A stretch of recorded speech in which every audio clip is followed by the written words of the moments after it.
It's time for practice. We're going to draw Furina from Genshin Impact. I will show you the process step by step, so you can actually get a successful result in the end. Let's go! Building the head anchor points. The most important thing at the beginning is to find anchors so the face doesn't float away. So I draw the tilt axis first. I immediately mark the top and bottom boundaries of the head. Then we divided this segment in half. This is our base. The eyebrows will go slightly above it, and the rest of the face will go below it. Now that we have the height of the head, we need to find the width of the face.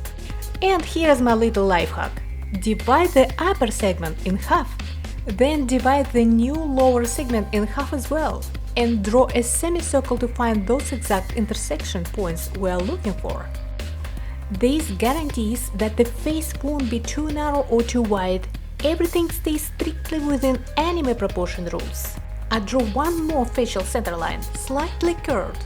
Why? Because with a slight turn of the head, the nose shifts away from the center along a curve on the rounded surface of the head. Technically, this is where I should have finished building the outline of the face, but I accidentally got distracted by the eyes. It's not the problem here. This works too.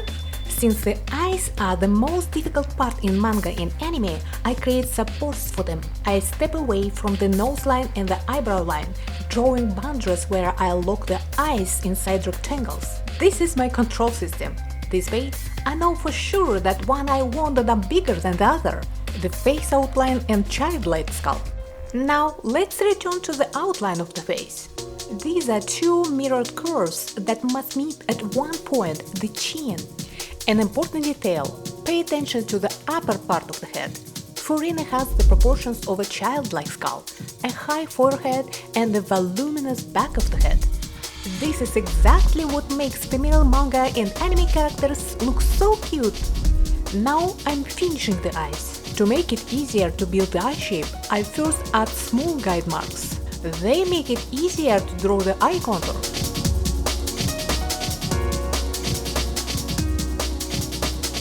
For this anime character, the iris is not round, it's oval. Also, the iris outline is open at the bottom.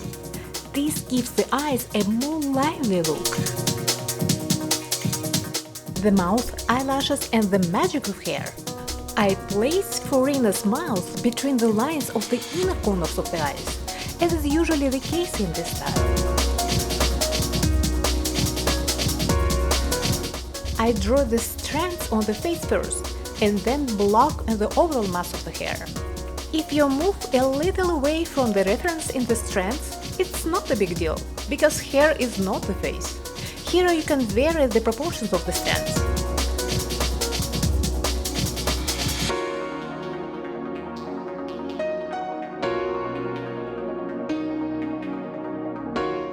Preparing for the final line art using a kneaded eraser.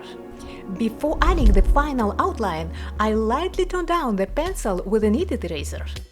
I'll erase the remaining marks after the outline with a regular eraser.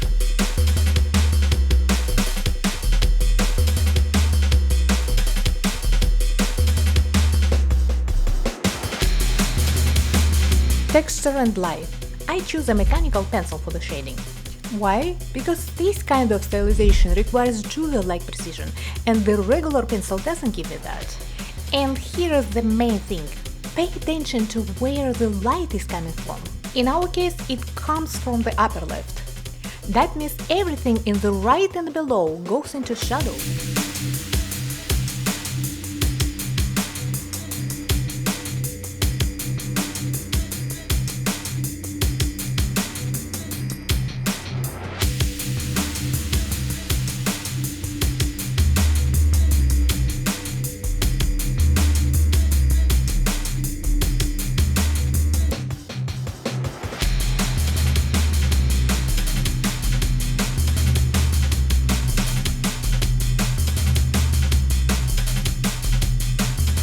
Our Furina is ready!